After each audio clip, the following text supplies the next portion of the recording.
Movement challenges, walking side by side. Polite rope handling, the Finesse startup. Smokey and I are going to demonstrate the Finesse startup several times. We've got a log there, a stump is our marker, and we're going to come around several times and try to explain what we're doing here. Click and retreat for the halt. So the idea is to have the rope in the hand nearest the horse. Your outside hand goes across, runs up the rope until a point of contact that will ask the horse to move on. So we're moving on together. I'm not moving away first and dragging the horse. The idea is to move away together. And nice halt, and a click and retreat for a halt. Then I'm going to breathe in, run my hand up the rope, and move my outside leg forward. And I might say walk on as well. And sometimes you have to run your hand right up to the halter if the horse is not quite understanding what you want. So run my hand forward, and this time instead of just doing little circuits, I've set out 6 markers in a circle, and we're going to walk around that circle. We're going to at first stop at each marker and have a click and a retreat.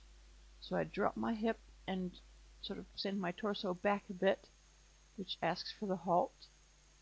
And then I do the Finesse startup, my outside hand running down the rope, step out with my outside foot, and I'm breathing in deeply at the same time to raise my energy level.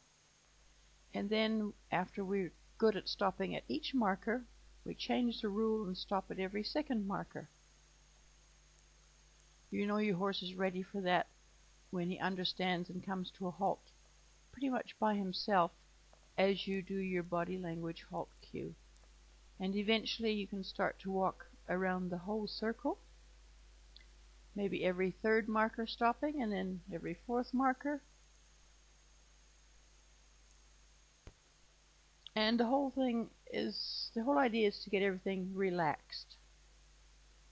And the markers are there for our benefit, not the horse's benefit so much, but our benefit so we can walk a straight line.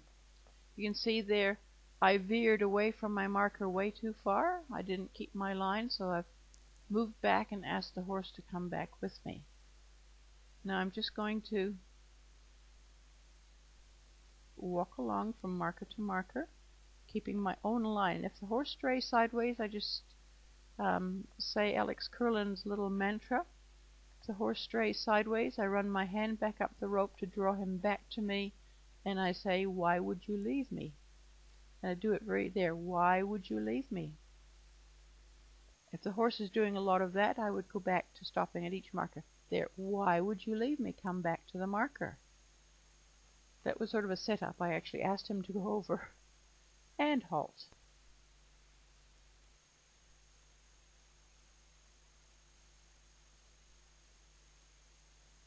Finesse startup from a different angle. Keeping my line, walking a circle around the markers, and now we're going to change direction.